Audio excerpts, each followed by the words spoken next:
ഇപ്പോൾ നമ്മളോടൊപ്പം PR ശ്രീജേഷിൻ്റെ പാതി പില്ലർ ഓഫ് സ്ട്രെങ്ത് എന്നൊക്കെ നമുക്ക് പറയാൻ കഴിയുന്ന ഭാര്യയാണ്. വളരെ ഒരു സന്തോഷത്തിലാണ്. തുടക്കത്തിൽ അവരൊരു ഗോൾ അടിച്ചപ്പോൾ ചെറിയൊരു നിരാശയുണ്ട് എങ്കിൽ പോലും വലിയ സന്തോഷത്തിലാണ്. സാധാരണ നമുക്ക് റിട്ടയർമെൻ്റ് എന്ന് പറയുമ്പോൾ ഒരു വിഷമമാണ്, പക്ഷേ ഇത് സന്തോഷത്തോടുകൂടിയുള്ളൊരു റിട്ടയർമെൻറ്റ്. എന്ത് തോന്നുന്നു? തീർച്ചയായിട്ടും ഒരുപാട് സന്തോഷം തോന്നുന്നു.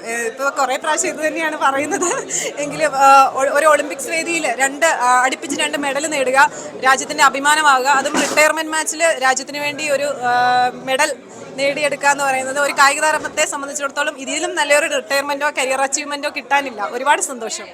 ഈ റിട്ടയർമെന്റ് തീരുമാനം പിൻവലിക്കുക, കാരണം നമ്മൾ എല്ലാവർക്കും വളരെ വിഷമത്തോടെയാണ് അതും കൂടി കേട്ടത്. അയ്യോ, അത് ഞാനല്ലല്ലോ അതിൽ അഭിപ്രായം പറയേണ്ട ആള്. നിങ്ങൾ നേരിട്ട് ചോദിക്കൂ. പറഞ്ഞിരുന്നോ റിട്ടയർമെന്റ് വേണോന്ന് വല്ലതും ചോദിച്ചിരുന്നോ? എന്നോടോ? അല്ല, ഞാൻ ചോദിച്ചോന്നോ? അങ്ങനെയല്ല, റിട്ടയർമെന്റിനെ കുറിച്ചുള്ള തീരുമാനം ഇങ്ങോട്ട് പറയുകയാണ് ചെയ്തത്.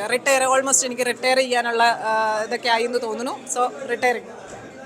ഇപ്പോൾ വലിയൊരു സന്തോഷം തന്നെയാണ്. ഇനി നാട്ടിലെത്തുമ്പോൾ വലിയ സ്വീകരണം തന്നെയായിരിക്കും. തീർച്ചയായും.